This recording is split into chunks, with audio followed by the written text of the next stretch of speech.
Hello, I'm ArchieLuxury and welcome to the program Fuckers. How are you fuckers today?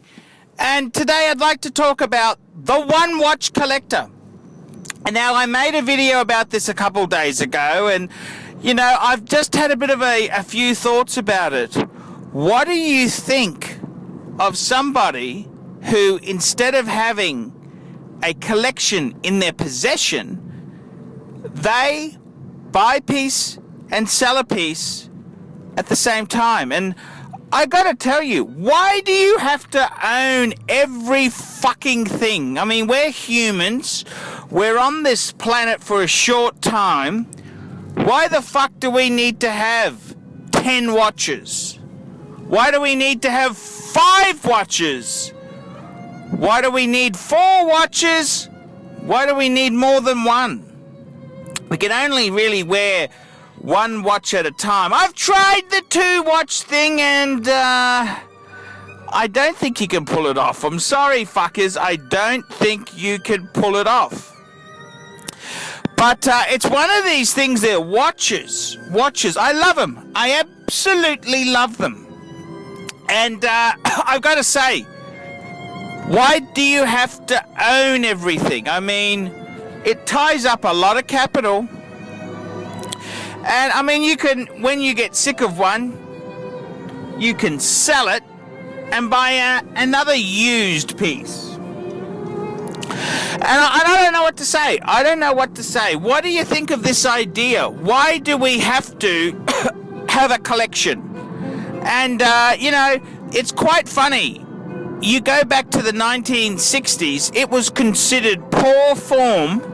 That's right, fuckers, poor form to hoard, to collect, because you were depriving other people of items. See, this is 1960, was only 15 years after World War II. And there was rationing on. So you didn't hoard useful things like a wristwatch. You had one. You bought the best wristwatch you could afford and you kept it. You didn't have a collection.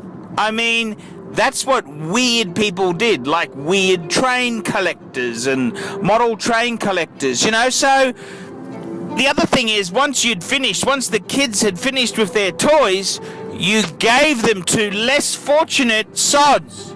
This is what you did, fuckers. You gave these things to less fortunate sods so they could get some enjoyment out of it. It was the High Church of England morals, fuckers. The High Church of England morals.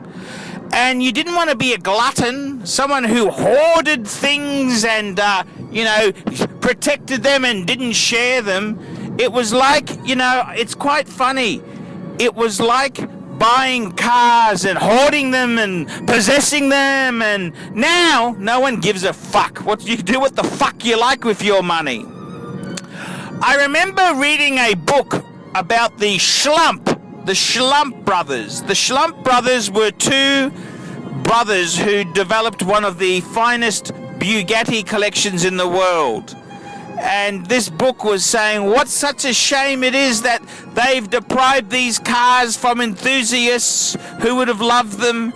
And it's quite interesting, because if the Schlump brothers hadn't have done that, these cars might have been used up and not preserved like they were. And it's quite interesting. With watches, what do you think? One watch, just get one beautiful piece, and when it's time to say goodbye, get something else. I don't know if I could handle, I'm ArchieLuxury, international YouTube celebrity, and it's a bit hard for me. Like, I've got to have some outlandish stuff. And I'm reasonably happy. You know what? I'm kind of thinking the next watch for me would be another gold piece. I want to get a gold date. But I don't necessarily want to just keep adding and adding. I kind of want to enjoy my collection. And it's funny, I get much thrills out of photography. I own the equipment, so I've got the camera, the lenses, the your other shit that goes along with it. But I enjoy taking a really good photo. And do you have to own all this stuff? I mean, yes, the camera equipment's cool, but I get the thrill out of the photo. And with watches, how many do you have to have? What's the number? And what's to say anything's wrong with having one piece? One piece in a collection. What's wrong with that? Why do you need a whole hoard? And it's a very, very interesting thing. It's very interesting, and I'd like to hear from you. What do you think of just having one nice, good luxury watch? It's an interesting dilemma. I'm Archibald Chesterfield III. Tell me what you fuckers think of that. Nice one, Archie. One watch, that'll never fucking work for you. Never fucking work for you, Archie boy. We specialize in the repair of Rolex and Patek Philippe watches.